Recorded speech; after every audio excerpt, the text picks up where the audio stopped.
Então, queridos, falando a respeito dos milagres que o Marcos tanto dá ênfase, dá destaque no seu evangelho, esses milagres aqui, eles têm uma função, tá? Qual é a função principal dos milagres realizados por Jesus? Não só por Jesus, mas os milagres, na verdade,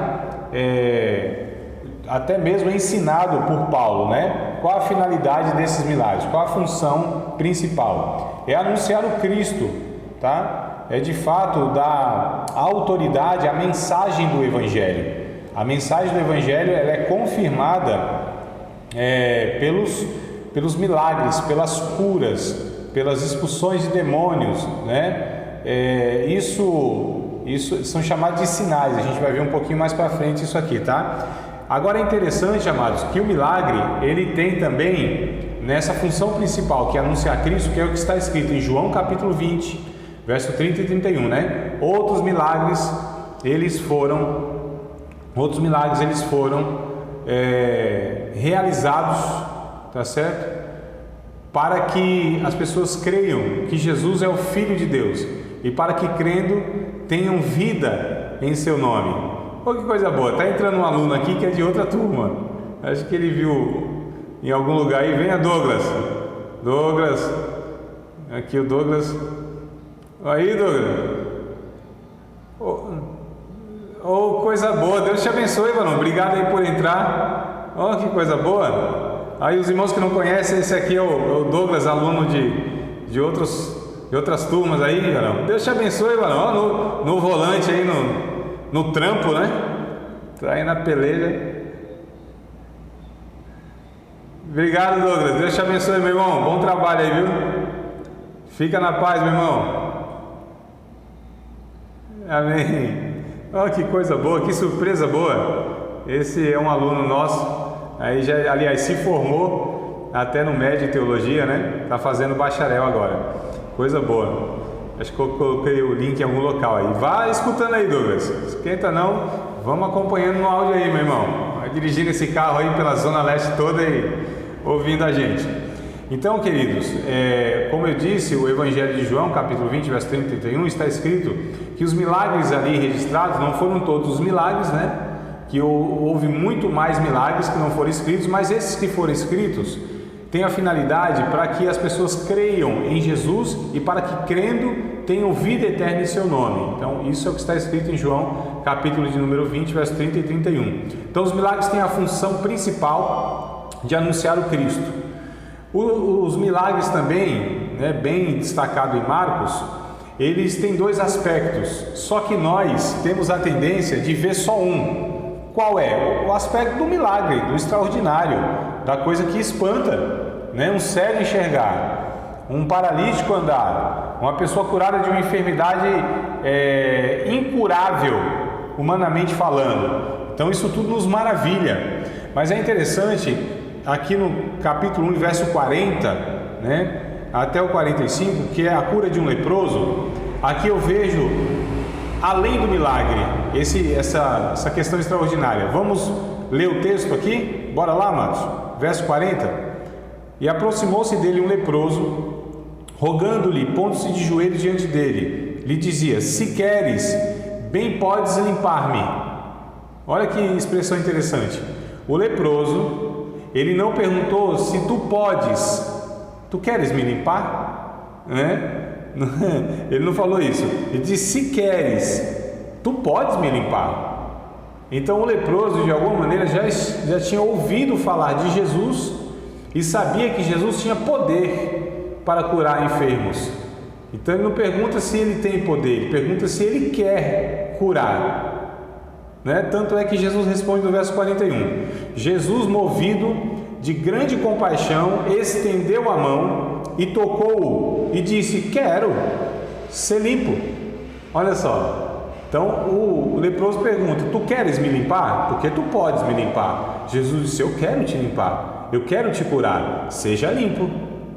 Olha, nesse diálogo, amados, nessa cena, a gente vê algumas questões. Por exemplo, o leproso naquela sociedade era um homem que não vivia na sociedade, tinha que viver fora da cidade. Era a lei do Antigo Testamento. Os leprosos não poderiam se aproximar de ninguém. Era uma doença contagiosa, né? Então, tinha a lei lá de Moisés, vai falar que quando alguém chegava perto do leproso 100 metros, ele teria que gritar: leproso, leproso, né? Ele tinha que denunciar que ele era um leproso. Com certeza Jesus foi ao encontro desse leproso e ele deve ter gritado: leproso, leproso. Quando o leproso vê que Jesus não para de ir ao encontro dele, ele corre até Jesus, se põe de joelhos e aí pergunta isso, né? Tu queres me limpar? Porque tu podes. Amado, Jesus não poderia fazer como fez, por exemplo, com aquele centurião de Cafarnaum, com a filha de Jairo, que disse: olha, né, vai ser limpo, seja feito conforme a tua fé, volta lá, tá curado o teu servo. Não poderia fazer isso, só declarar, só falar? Ele fez outras vezes, poderia ter feito agora. Por que Jesus não faz isso? O texto aqui do verso 41 é enfático, vai dizer: Jesus, movido de grande compaixão, estende a mão e toca o leproso. Isso é um gesto de sensibilidade humana. Quem tocaria no leproso, amados, naquela época? Ninguém. Ninguém teria essa sensibilidade. Uma doença contagiosa, tocar na pessoa, o judeu não faria isso jamais. Tá certo? Uma série de questões cerimoniais que tinham da lei. Mas Jesus, ele faz o contrário, ele toca, ele põe a mão, ele é sensível. Eu fico pensando quanto tempo aquele leproso talvez era um pai e tinha filhos, talvez era um marido, né? Tinha esposa, né? Talvez tinha os pais dele e ele era filho. Quanto tempo ele não se relacionava com as pessoas, não tinha um abraço carinhoso, não tinha um toque humano sensível. Quanto tempo esse leproso estava excluído da sociedade? Olha só, os milagres aqui, eles vão apresentar para nós uma outra face do milagre, que não é apenas o extraordinário, o socorro imediato do alívio, da angústia, da dor, daquela questão mais aparente, mas é trazer de novo a dignidade dessa pessoa. Quer ver mais outros dois milagres que traz isso também? Aquela mulher, né, acho que é o capítulo 7 de Lucas, a viúva de Naim, lembra que o seu filho tinha morrido? Lembra dessa passagem, amados? E aí Jesus andando com seus discípulos numa direção, a viúva vindo, né, para enterrar o seu filho num caixão, e aí esses dois grupos se encontram. Quando esses grupos se encontram, Jesus vai e ressuscita o menino. Olha que coisa interessante. Aí você fala assim: nossa, mas essa mãe assim teve o maior milagre, né, que é ter o seu filho de volta. Fato, não teria maior bênção do que essa para uma mãe que já era viúva, né, e tinha um filho, tinha perdido o seu único filho. Isso já seria o maior milagre, a maior bênção. Pode ter certeza que aquela mulher já estaria satisfeita com isso. Porém, há um outro aspecto nesse milagre, porque naquela cultura, uma mulher que não tinha um filho, um homem na casa, um esposo ou um filho homem, ela não teria sustento de outra maneira, a não ser que os parentes ricos sustentassem, né? Coisa bem difícil. Até hoje, né? Alguém assumir outra pessoa e assumi-la nessa dependência e sustentá-la financeiramente. E aí o que acontece? Essa mulher ia voltar para sua casa depois do enterro, ia sobrar ela tinha duas opções para ela: ou ir para a mendicância, né? Virar uma pedinte, uma mendiga, ou então ir para a prostituição. Naquela cultura ela tinha essas duas opções. Essa mulher ia perder a sua dignidade como ser humano, né? Olha só. Então Jesus, além de devolver para essa mulher a alegria do filho, ainda devolve para ela a continuidade da sua dignidade, de continuar tendo sustento, tendo a dignidade como uma pessoa naquela sociedade. Outro milagre é uma mulher que se aproxima de Jesus, que tem um fluxo de sangue, né? Uma menstruação sem fim.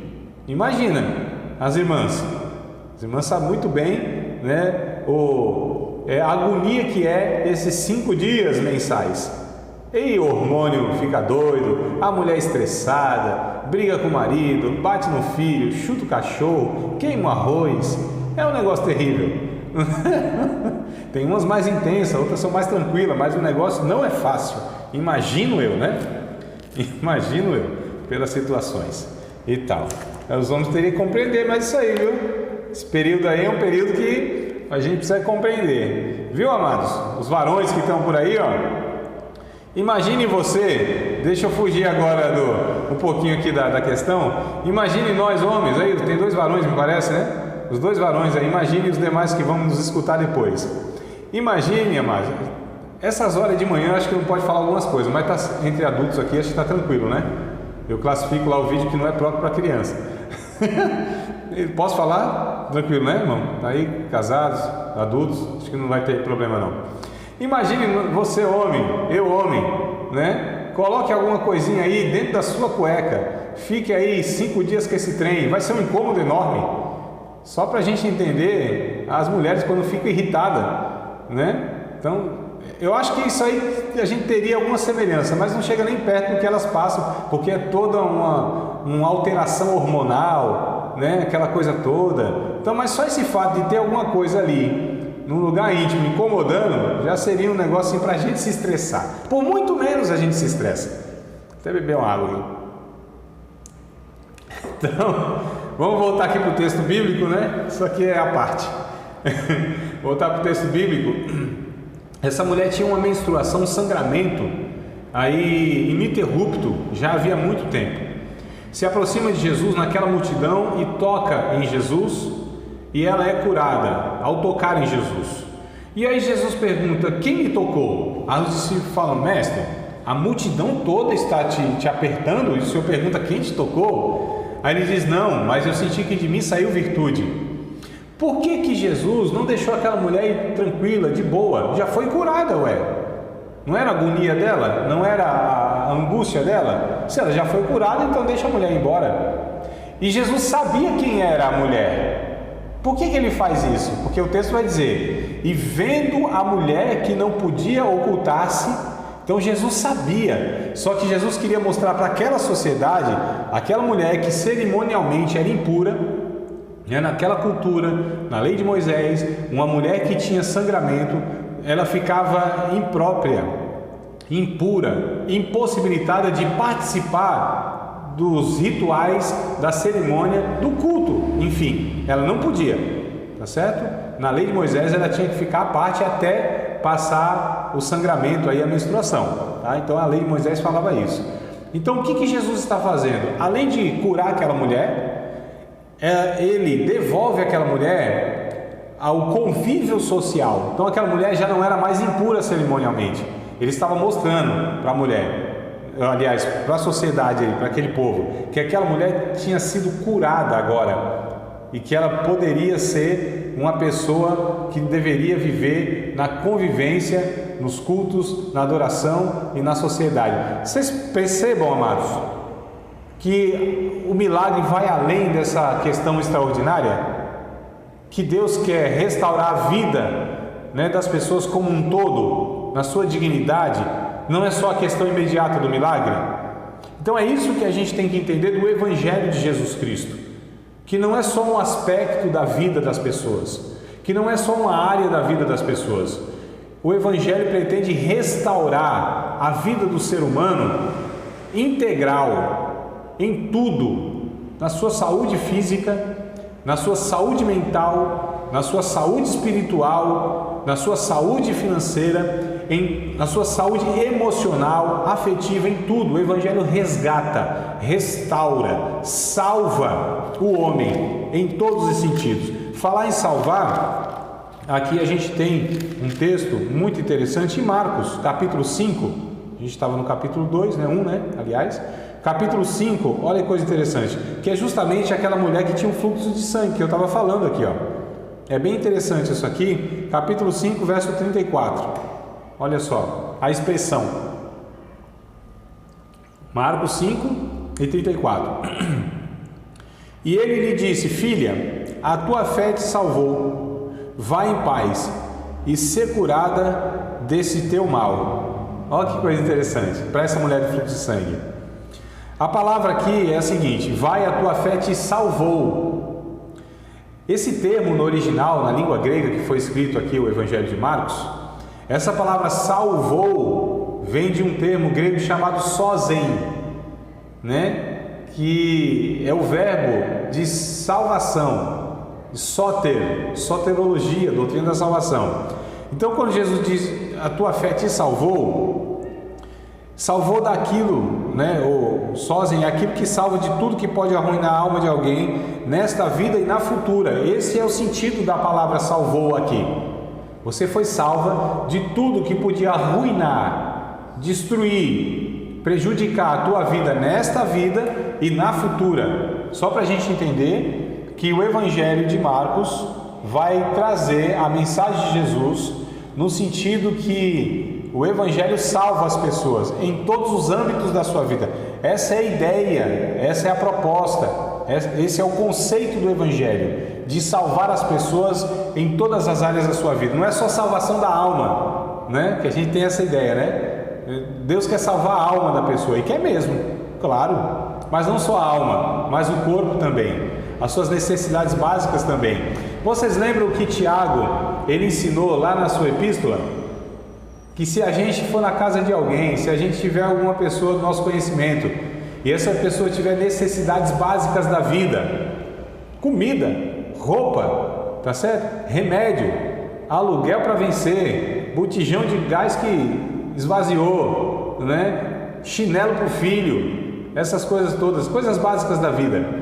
Se nós tivermos conhecimento disso, formos à casa da pessoa, vai dizer Tiago, e se a gente dizer assim para ela, vá em paz, Deus te abençoe, Tiago vai falar, essa fé não é uma fé parecida com a fé dos demônios? Olha o que Tiago está dizendo, amados. Os demônios também não têm essa mesma fé? Que diferença tem então da fé dos demônios para nós? Tiago vai dizer nenhuma, porque a fé sem obras é morta. Essa fé, essa crença de acreditar no Deus, os demônios também têm e eles estremecem. Então mostra-me a tua fé sem as tuas obras, que eu mostro a minha fé pelas minhas obras. Olha que coisa interessante, amados.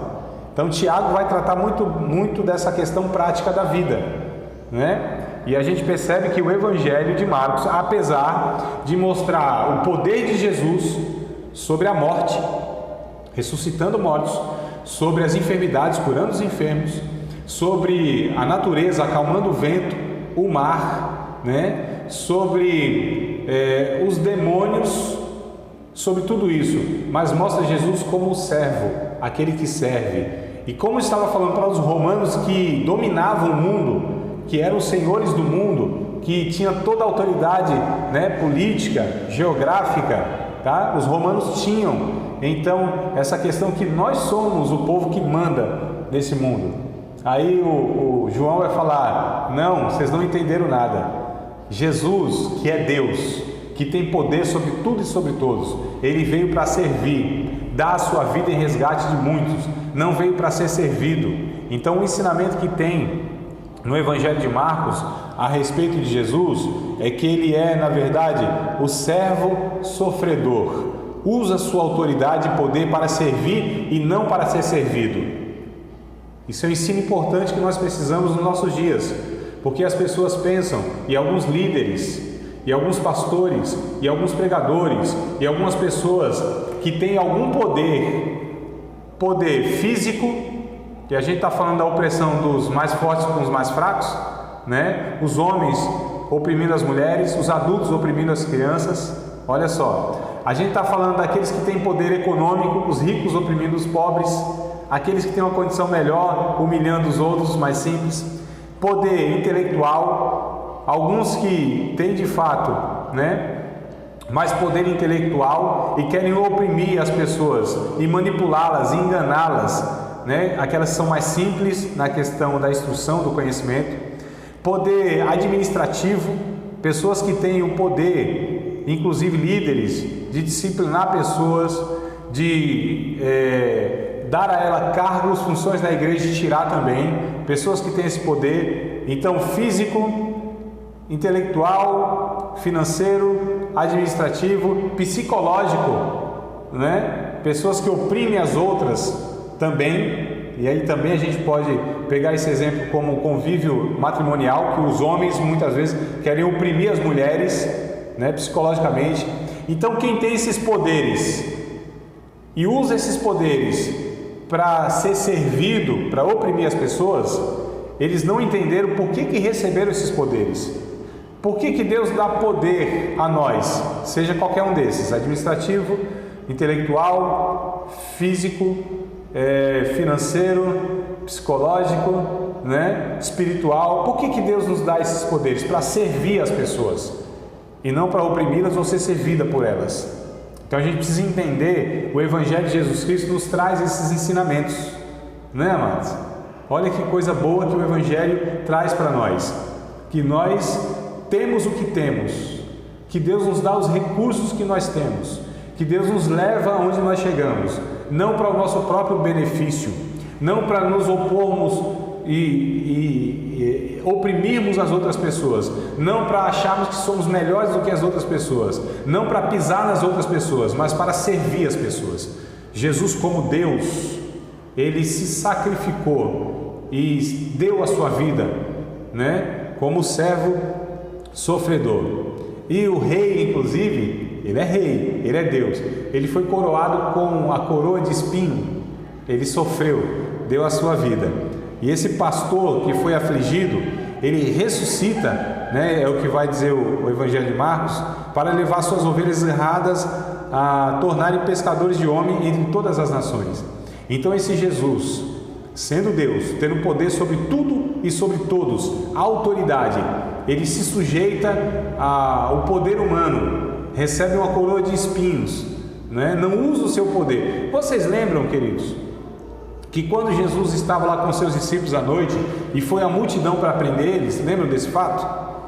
E quando vão prender Jesus, né, Pedro vai defender Jesus, né? Pedro vai defender Jesus, saca logo da espada. Alguns crentes, né, que até hoje tem espada, vai defender Jesus. E é os crentes briguentos, né? Os crentes que lá que não deixaram a espada ainda. Né, irmão? Sangue nordestino, cabra valente, não leva desaforo para casa, mulher que não é dominada por ninguém, mulher braba, aquele negócio todo, né? Homem macho. É esse povo que não largou a espada ainda, né? Anda com Jesus, mas não largou a espada. Aí saca da espada, vai cortar o camarada no meio, erra, né, que é descontrolado, Pedro, erra, pega a orelha do camarada. Aí Jesus disse: não, Pedro, põe a espada aí na bainha. Olha só, você não entendeu nada. Pega a orelha do rapaz, coloca de novo, do Malco, né? Pega a orelha do rapaz, coloca aqui e cura. Então o camarada que veio prender Jesus, Jesus vai e o abençoa e o cura. Vocês imaginam o impacto que aquele menino teve? Aquele jovem, aquele rapaz? Vocês podem pensar, mano? O que gerou na cabeça daquele rapaz? Eu fui prender Jesus, eu fui lá para ajudar as pessoas a aprenderem Jesus, e o que Jesus faz é me curar. Já pensaram no impacto que tem? A gente precisa pensar nisso aí. Esse rapaz, o que ele deve ter sofrido, né? Aí pela sua orelha, pela dor.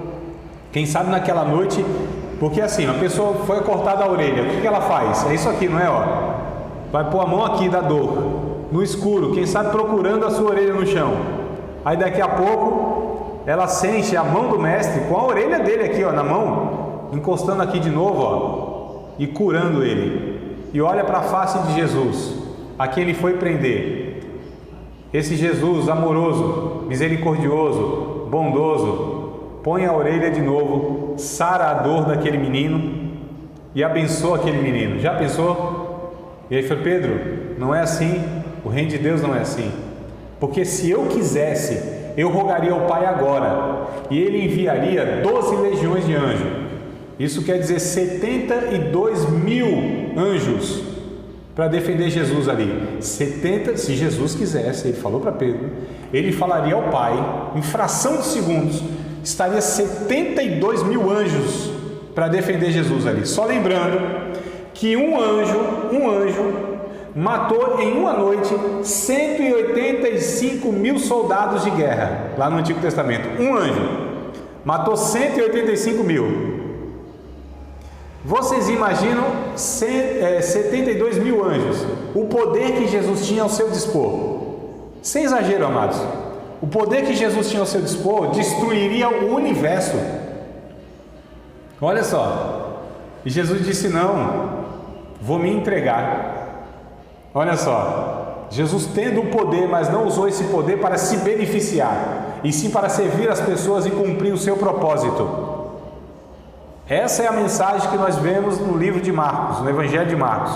Esse Jesus sendo Deus, Filho de Deus, tendo poder sobre tudo e sobre todos, ele se sacrifica, ele se doa, ele se entrega humildemente pela vida daqueles, inclusive, que os aflige, que os persegue, né? Que o crucifica.